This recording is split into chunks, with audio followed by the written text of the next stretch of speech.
आरक्षण खत्म करने की बात करने वालों, जिस आरक्षण की आप बात कर रहे हो ना, सबसे पहले उस आरक्षण की बात करो जिसके ऊपर 100% आरक्षण है। उस द्रोणाचार्य की बात करो, उस द्रोणाचार्य को हटाने की बात करो जिसने एकलव्य का अंगूठा मांग लिया था। एकलव्य चाहे -40 का हो चाहे +40 का हो, नंबर सिस्टम में रहने दो ना, द्रोणाचार्य वाला सिस्टम ही खत्म कर दो। आरक्षण मैं भी बोल रहा हूं कि आरक्षण खत्म होनी चाहिए, बिल्कुल खत्म होनी चाहिए, लेकिन यह सिस्टम खत्म होनी चाहिए कि जज का बेटा ही जज बनेगा। यह सिस्टम ही खत्म होनी चाहिए। नौकरशाही वाले का पुत्र ही नौकरशाह बनेगा, यह भी सिस्टम खत्म होनी चाहिए।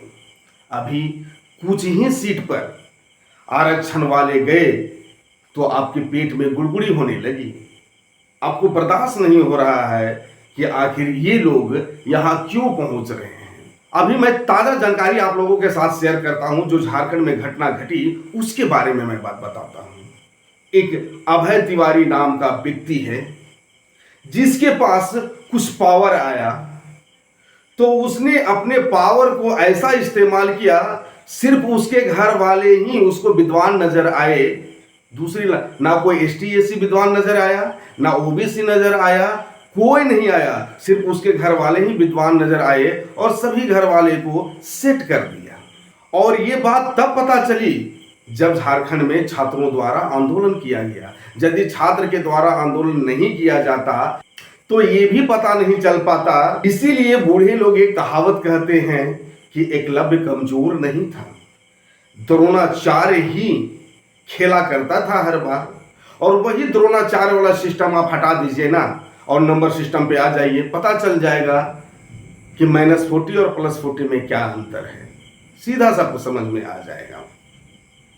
और रही बात आरक्षण हटाने की, तो कोई भी सरकार रहे, या कांग्रेस की रहे, बीजेपी का रहे और किसी अन्य का सरकार रहे, आरक्षण यदि छूने का भी हिम्मत करेगा तो जिस समय वह आरक्षण छूने का हिम्मत करेगा ना, उसी समय उसका सिंहासन डोल जाएगा।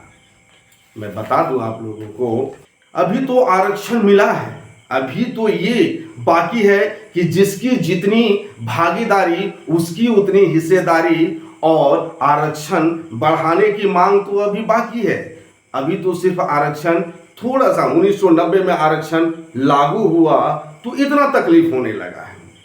हालांकि आरक्षण लागू करने का 1950 में ही बोला गया था, लेकिन लगभग 40 साल तक आरक्षण लागू नहीं हुआ। आरक्षण 1990 में लागू हुआ और वो भी CJI साहब वहां भी खेला कर दिए।